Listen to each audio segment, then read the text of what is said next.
everybody, this is Diana from So Very Crafty, and today we are here to make this flannel and Sherpa neck warmer.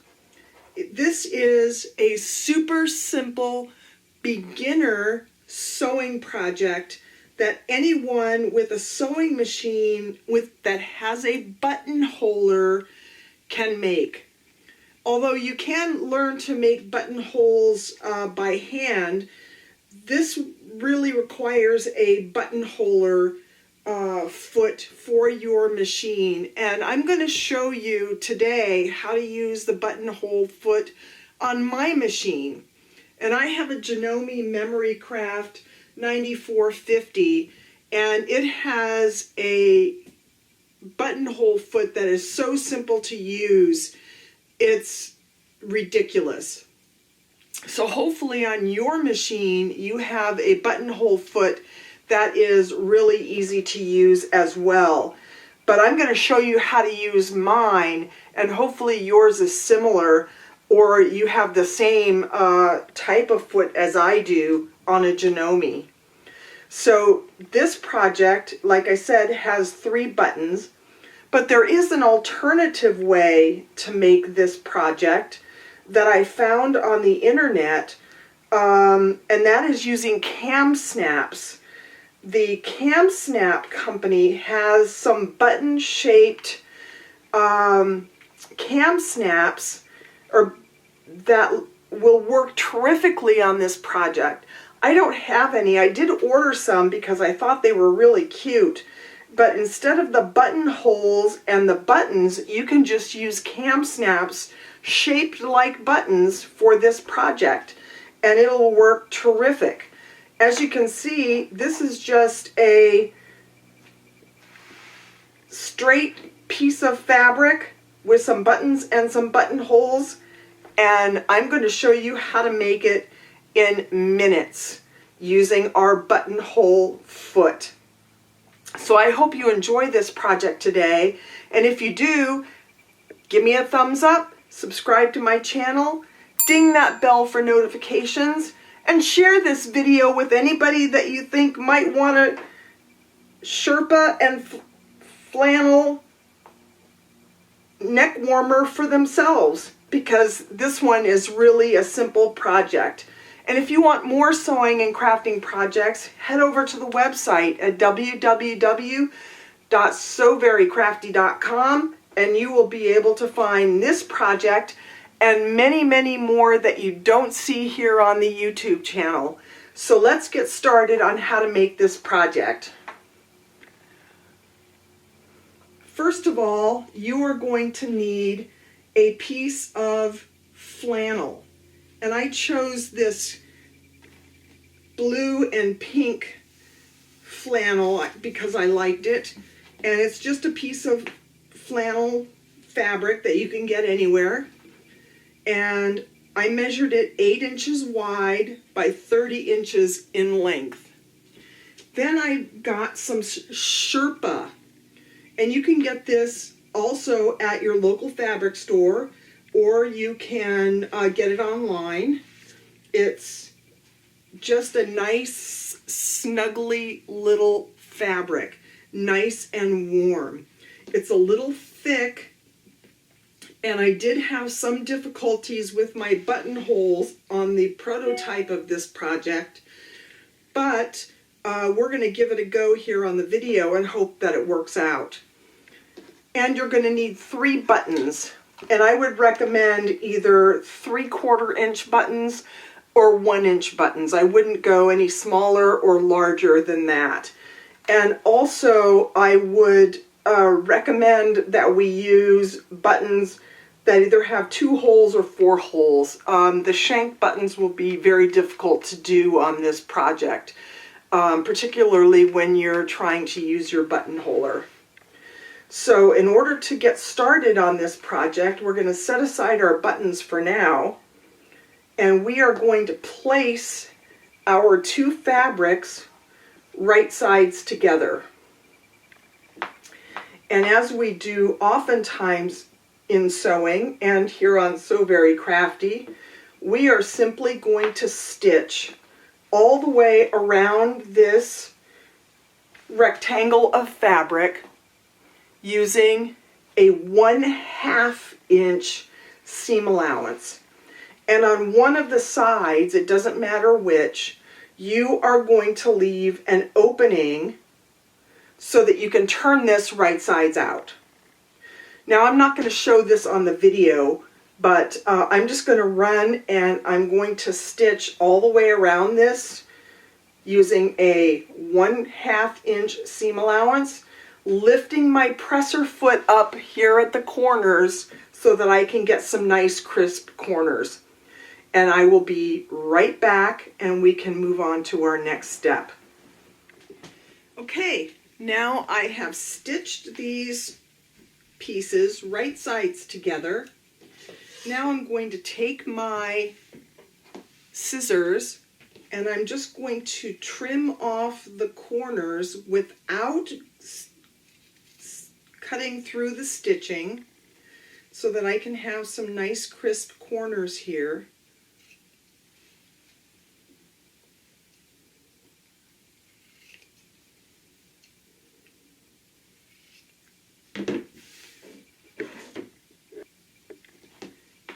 And I'm going to turn this right sides out through this opening that I've left in this piece.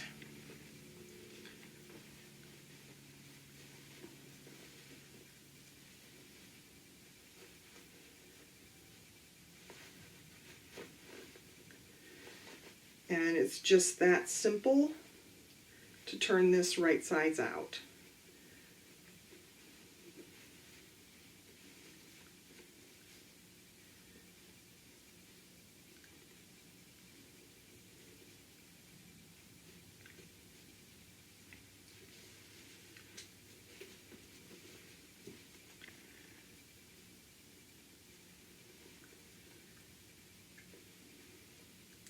Now, if you want, you can use a poking tool to poke out these corners, but you don't really need to for this.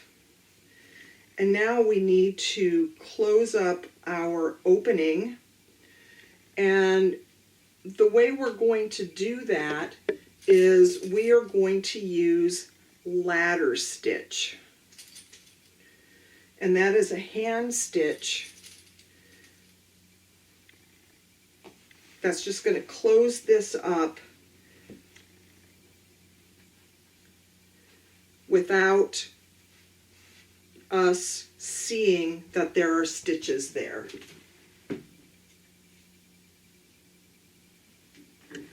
So I'm going to take a needle and thread and I'm just going to stitch this using ladder stitch. And it's quite simple, really. I'm going to find the opening of my opening, stick my needle in the wrong direction so that I can hide my thread tail in the inside of my project, turn it back this way,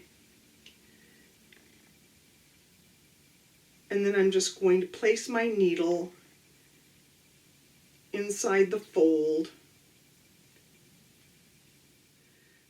taking my thread, I'm going to go directly across to my flannel, insert the needle and run along the fold and pull. Go directly across to the Sherpa, run it along the fold and pull. And it creates a little ladder that when you pull the stitches become invisible in the seam. It's just as if you sewed it with a machine. So I'm just going to finish that up and we will move on to our next step.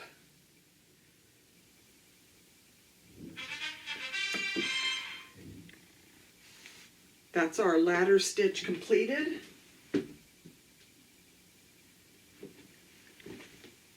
And our our scarf is almost finished.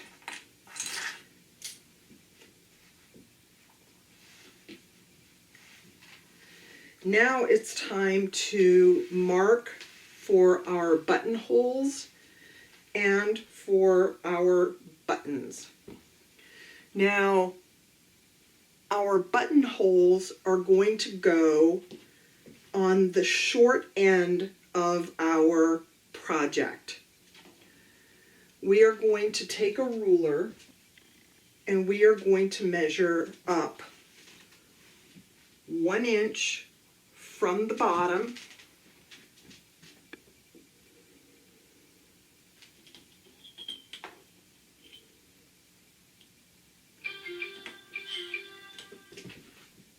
and 1 inch from the side, and we are going to place a pin right there.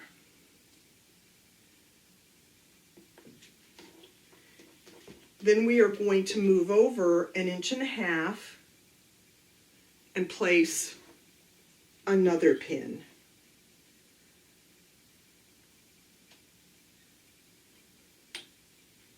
Right there, and move over another 1.5 inches and place a third pin.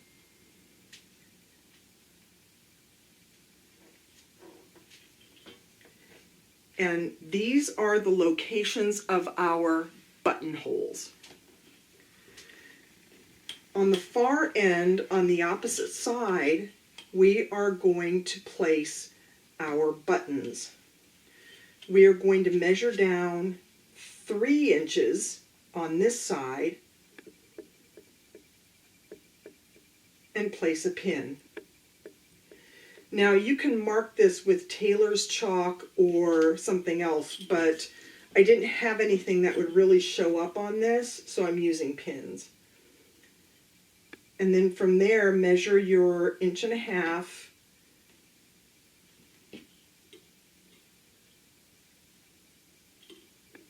and place your other pins.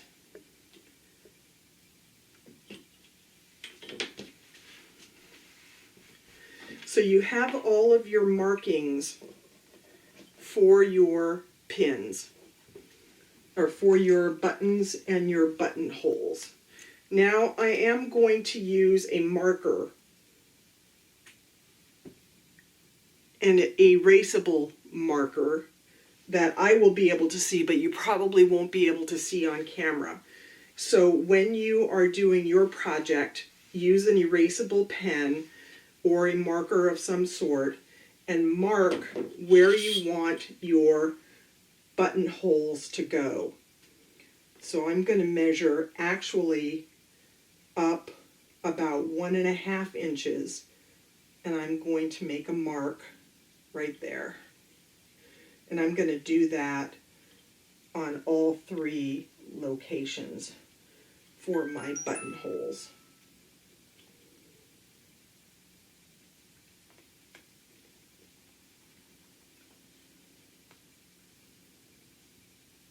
Just going to place a pin right there because I can't really see that too well. Now it's time to add our buttonholes. So let's head over to the sewing machine and let's learn how to use the Janome buttonholer. Okay, so here we are at the sewing machine, and I have my buttons here, and I also have my buttonhole foot, which seems kind of large because what it does is it accommodates your button so that the buttonholer knows exactly how large or small to cut the buttonhole or to make the buttonhole. So we have this end of our buttonhole foot, and in this end we place our button. So we just move this up until the button is snug inside of our little spot. Now towards the bottom, there's this bar. And this bar is where we are going to attach this to our presser foot shank. Right now you can see I have this presser foot on. I'm going to take it off, set it aside, and I am going to insert my buttonhole foot.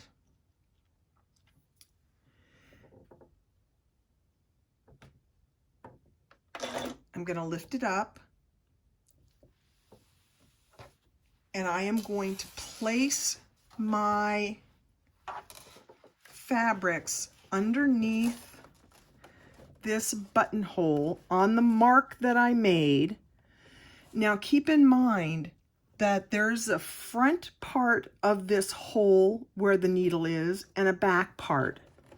And we want to make sure that our mark for the buttonhole is on the back part of this hole. Let's move up closer. So there is the front part, but we have these marks in the back. We want to make sure that where we want our buttonhole to start is in the back part of this buttonhole foot.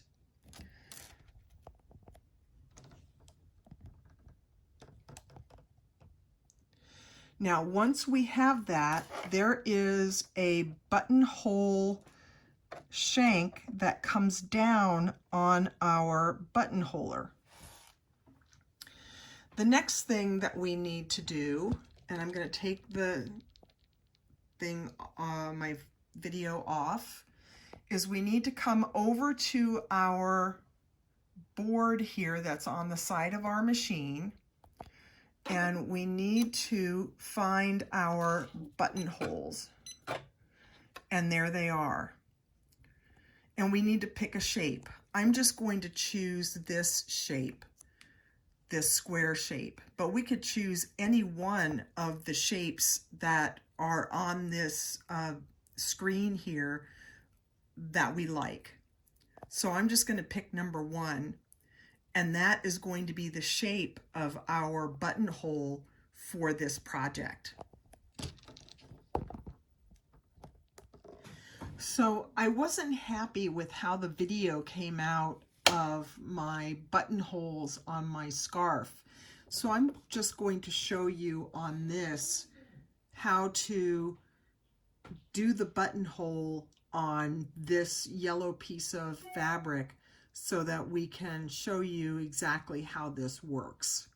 So now that we have our button loaded in the back, and our button foot down and our button foot shank down, all we have to do is press go.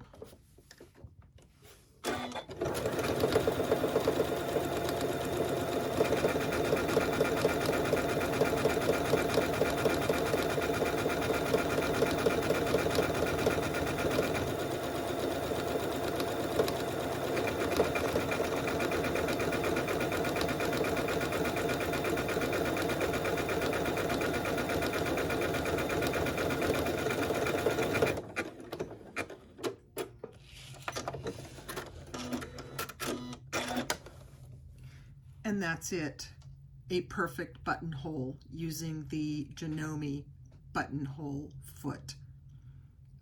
As I said, it's a little fidgety on the Sherpa and the flannel, but on regular fabrics, it works beautifully. Now I am back at the workstation. I have my buttonholes. And now all I need to do for this project is to stitch on my buttons.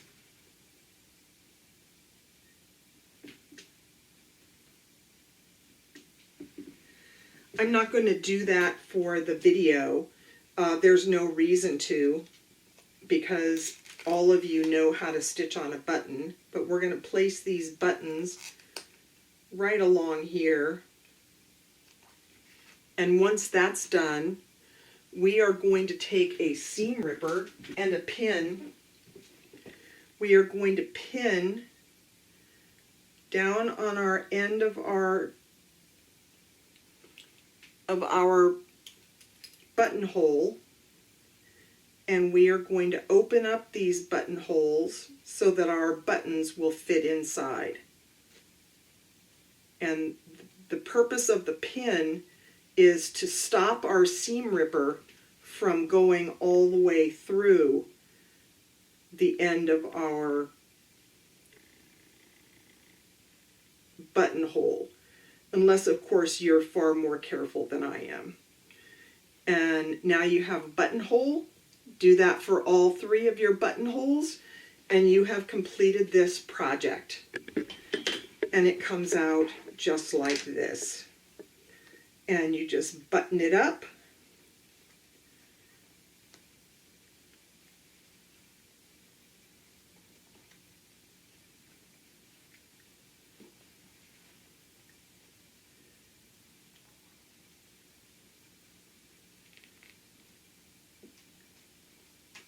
And you are ready to go. And that's our project for today. A super simple flannel and Sherpa neck warmer. I hope you enjoyed this project today. It's a fun one and super simple. I showed you how to use my Janome buttonhole foot today. It's a lot easier on fabrics that aren't quite as thick as this, but it worked just fine, and I was able to get my buttonholes where I wanted them. I hope that your buttonhole foot is just as easy to work with as mine, and that you give this project a try. If not, head over to the Cam Snap shop and get some of the buttonhole cam snaps and just use those instead. It's super simple. I have a video on how to install cam snaps, and it will look just as nice with the cam snaps, the button looking cam snaps, as it will with the buttons, and probably easier to put on and off, to be honest. But that's it for today. I hope you enjoyed the project, and if you did, give me a thumbs up. Subscribe to my channel, ding that bell for notifications, share the video if you want, and head over to the website at www.soverycrafty.com and check out this project and many, many more that you won't find here on the YouTube channel, and give some of those projects a try as well. And that's all there is for today. I will see you all next time. Bye.